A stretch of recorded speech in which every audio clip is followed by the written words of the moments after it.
Assalamualaikum warahmatullahi wabarakatuh. Saya Felicia Putri Aprila. Di sini saya akan membahas konsep pendidikan dengan subtopik komponen pendidikan yang diampu dengan Ibu dosen Dr. Insinyur Vina Serafina MM.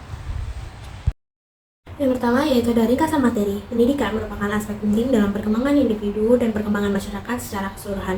Tujuan utama pendidikan adalah membantu individu menjadi lebih kompeten, berkembang dan berkontribusi positif pada masyarakat dan dunia di sekitarnya.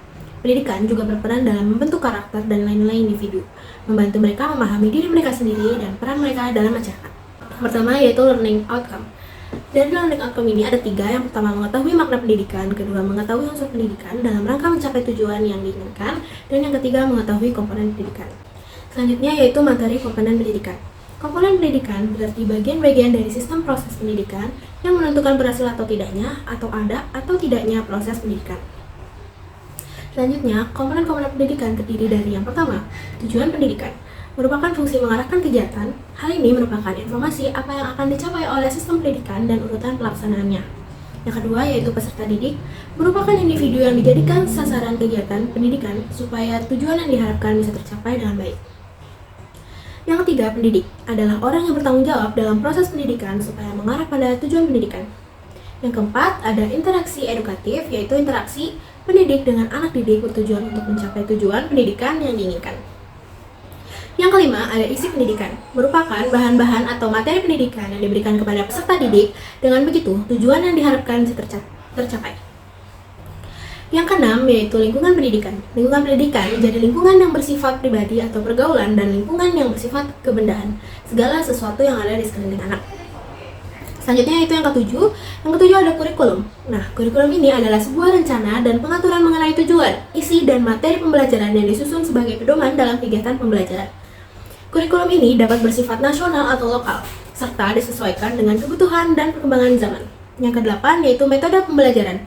Metode pembelajaran ini adalah cara atau teknik yang digunakan oleh pendidik untuk mencapaikan materi pembelajaran. Metode ini mencakup berbagai pendekatan seperti ceramah, diskusi, tanya jawab, demonstrasi, proyek, atau pembelajaran berbasis teknologi. Yang kesembilan yaitu ada sumber belajar. Sumber belajar mencakup segala hal yang digunakan untuk membantu proses pembelajaran seperti buku teks, media, digital, alat peraga, laboratorium, serta pengalaman langsung. Sumber belajar ini mendukung peserta didik untuk memperoleh pengetahuan secara efektif. Yang ke-10, evaluasi dan penilaian. Evaluasi adalah proses untuk menilai sejauh mana tujuan pendidikan tercapai. Sementara, penilaian adalah cara mengukur pencapaian peserta didik, baik dalam aspek pengetahuan, keterampilan, maupun sikap. Penilaian dapat dilakukan melalui ujian, tugas, observasi, ataupun proyek. Yang ke-11 ada sarana dan prasarana pendidikan. Sarana prasarana pendidikan ini meliputi semua fasilitas fisik yang digunakan untuk mendukung kegiatan pembelajaran seperti ruang kelas, perpustakaan, laboratorium, komputer, dan alat pembelajaran lainnya. Infrastruktur yang memadai sangat penting untuk menciptakan lingkungan belajar yang kondusif. Selanjutnya yaitu ada pembiayaan pendidikan. Pembiayaan pendidikan ini mencakup segala sumber daya finansial yang digunakan untuk mendukung semua kegiatan pendidikan, mulai dari gaji pendidik, penyediaan fasilitas, hingga pengembangan program pembelajaran. Pembiayaan ini berasal dari berbagai sumber seperti pemerintah, swasta, ataupun masyarakat. Yang ke-13 yaitu ada administrasi pendidikan. Administrasi pendidikan ini adalah sistem pengelolaan yang mencakup perencanaan, perorganisasian, pelaksanaan, dan pengawasan semua kegiatan pendidikan. Administrasi yang baik akan memastikan kelancaran dan efektivitas pelaksanaan pendidikan di berbagai tingkat. Selanjutnya, yang ke-14 ada kebijakan pendidikan. Kebijakan pendidikan ini adalah keputusan dan regulasi yang ditetapkan oleh pemerintah atau lembaga pendidikan yang mengatur penyelenggaraan pendidikan. Kebijakan ini mencakup berbagai aspek, seperti kurikulum, standar pendidikan, kualifikasi pendidikan, dan akses pendidikan. Kebijakan pendidikan yang baik akan mendukung tercapainya tujuan pendidikan yang merata dan berkualitas. Selanjutnya ada studi kasus. Studi kasus ini berjudul Bagaimana Peran Orang Tua dalam Pembelajaran Jarak Jauh pada Anak. Tapi kan sekarang lagi school from home. Kata bu guru, mama juga jadi guru aku. Nggak bisa sayang, mama juga kerja. Latar belakang dari studi kasus tersebut yaitu pendidikan jarak jauh atau PJJ adalah kegiatan pendidikan formal antara peserta didik dan pengajar yang berada di lokasi berbeda dan diajarkan dari jarak jauh tanpa ruang kelas secara fisik. PJJ dilakukan agar setiap peserta didik mendapatkan haknya untuk tetap bisa belajar selama masa pandemi COVID-19. serta memastikan pemenuhan dukungan psikososial bagi pendidik, peserta didik, dan orang tua ataupun wali. Selain untuk tetap melindungi seluruh warga satuan pendidikan dari penularan dan penyebaran wabah COVID-19. Selanjutnya ada input masalah. Yang pertama, apa alasan orang tua harus berperan saat anak sedang melaksanakan PJJ? Yang kedua, apa hal yang harus dilakukan sebagai peran orang tua ketika anak sedang belajar? Ketiga, apa yang terjadi jika tidak ada peran orang tua?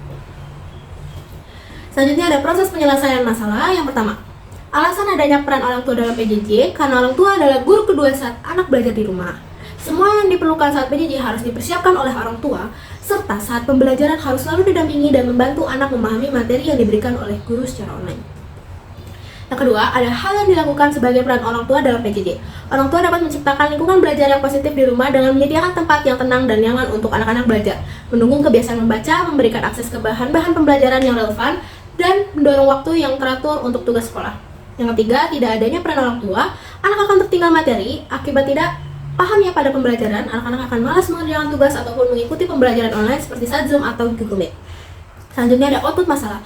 Yang pertama, alasan adanya peran orang tua dalam PJJ, faktor keberhasilan dalam pembelajaran jarak jauh, ini adalah sosok orang tua. Orang tua memiliki andil yang sangat besar dalam kemampuan anak dalam lingkup pendidikan.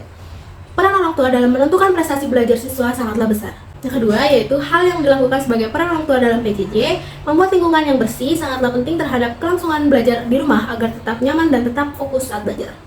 Yang ketiga, tidak adanya peran orang tua membuat cara belajar anak menjadi tidak teratur sehingga diperlukan peran orang tua di rumah karena anak-anak jadi terpantau dan terhindarnya dari bolos ataupun tidak mengikuti kegiatan belajar mengajar. Selanjutnya, yaitu ada feedback. Yang pertama, alasan adanya peran orang tua dalam PJJ, oleh karena itu orang tua harus tetap sigap dan turut andil dalam mengajari dan mengawasi anak saat melaksanakan PJJ karena sangat diperlukan. Yang kedua, hal yang dilakukan sebagai peran orang tua dalam PJJ, yaitu menciptakan lingkungan belajar yang positif bagi anak sangatlah penting. Lingkungan belajar yang baik dapat memberikan pengaruh yang signifikan pada keberhasilan akademik anak, serta membantu dalam perkembangan kesejahteraan emosional mereka. Yang ketiga, tidak adanya peran orang tua, hal yang harus dilakukan yaitu beri semangat anak-anak untuk belajar secara daring, karena anak cenderung mudah bosan dan kehilangan semangatnya. Oleh karena itu, orang tua harus dan perlu mendukung dengan memberikan dan menciptakan suasana yang menyenangkan untuk anak.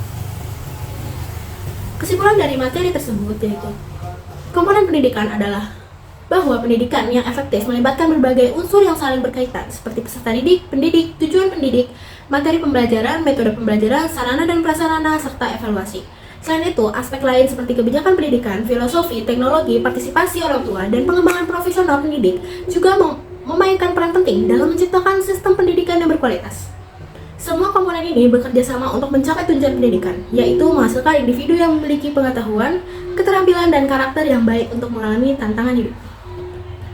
Berikut daftar pustaka yang saya tampilkan.